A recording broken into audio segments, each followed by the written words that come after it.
Indonesia and Pakistan relationship has been established for over 75 years. Pakistan has some commonalities with Indonesia, including on promoting democracy in the country.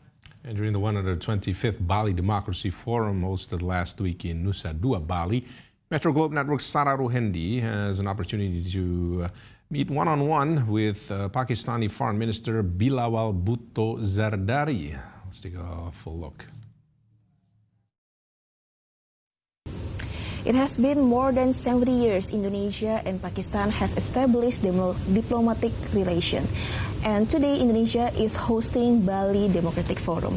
And now I am with Pakistan Foreign Minister, His Excellency Mr. Bilawal Bhutto Zardari. Welcome to Bali. Thank you so much for the opportunity to having discussion with Media Group Network.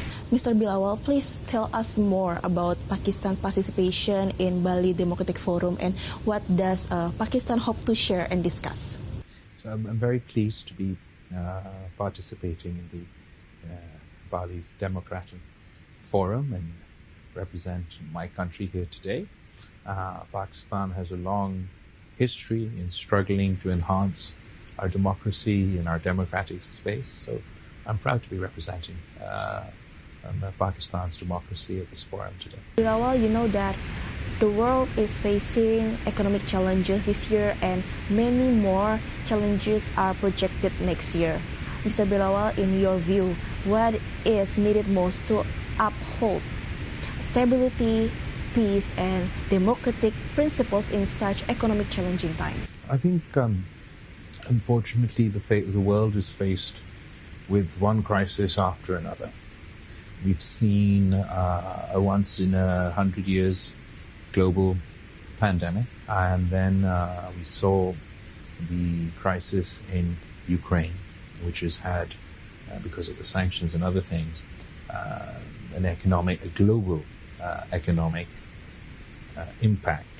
And at the same time, we've been witnessing how climate catastrophes across the globe have been raging at a scale that we've never seen before, causing insurmountable sort of economic loss and damage. A case in point would be Pakistan's floods earlier this year. So in that context, we are all facing difficult economic times. And difficult economic times often pose challenges to societies, sometimes bring out the worst in us, because they are politicians within societies or on the global stage that thrive of the politics of division, of the politics of hate, of the politics of narrow populist authoritarianism. And it is now up to a new generation, I think, of Democrats to rise to meet the challenges posed to democracy. This is why I believe the Bali Democracy Forum is an important forum to attend and share this message, that we will defeat the politics of disunity and division with the politics of unity. We will defeat the politics of hate with the politics of hope. And we will defeat the politics of fiction with the politics of truth. And I am very confident that we will overcome the political challenges, strengthen our democracies, and empowered democracies can meet economic challenges as well. Mr. Bilawal, any recent MOU that Pakistan and Indonesia signed recently? We just today signed a document, an MOU, to establish a joint ministerial commission. Myself and the Foreign Minister of Indonesia have signed an MOU to establish a joint ministerial commission, will allow us to engage and enhance our bilateral ties. I look forward to being able to hold the first inaugural session of that with your Foreign Minister. Following up your discussion with Minister Retno Marsudi in August, what are Indonesia and Pakistan cooperation to boost women's rights and empowerment? So, as on the issue of women's rights or women's empowerment are important for all of us. Your government has this on a higher priority, and your foreign minister has been leading on this issue, and she's hosting us here today, not only for the Bali Democracy Forum, but also on the sidelines for women's empowerment and women's education. We in Pakistan also believe that women's empowerment is a cornerstone of any progress in society.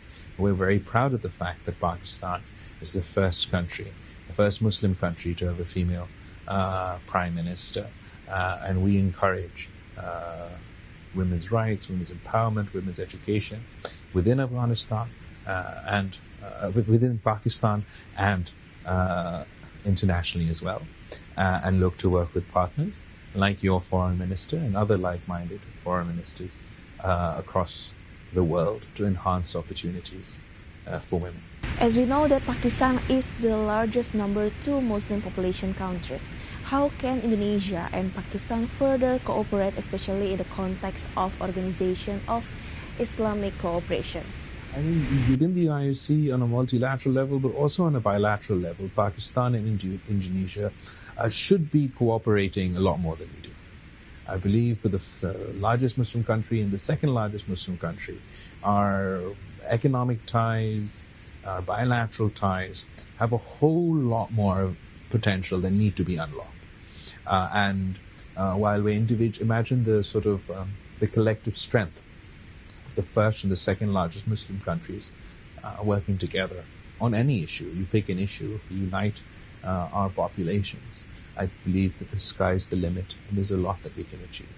There's even economic potential, bilateral economic potential between Pakistan and Indonesia that's yet to be unlocked. I'm very keen to exploring ways and means to enhance not only our economic cooperation, also people-to-people contact between our two people.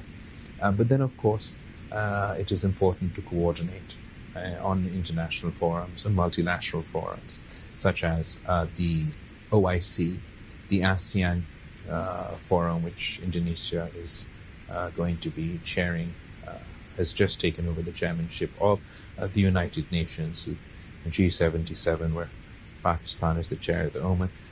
There's a lot of scope for us to enhance our cooperation.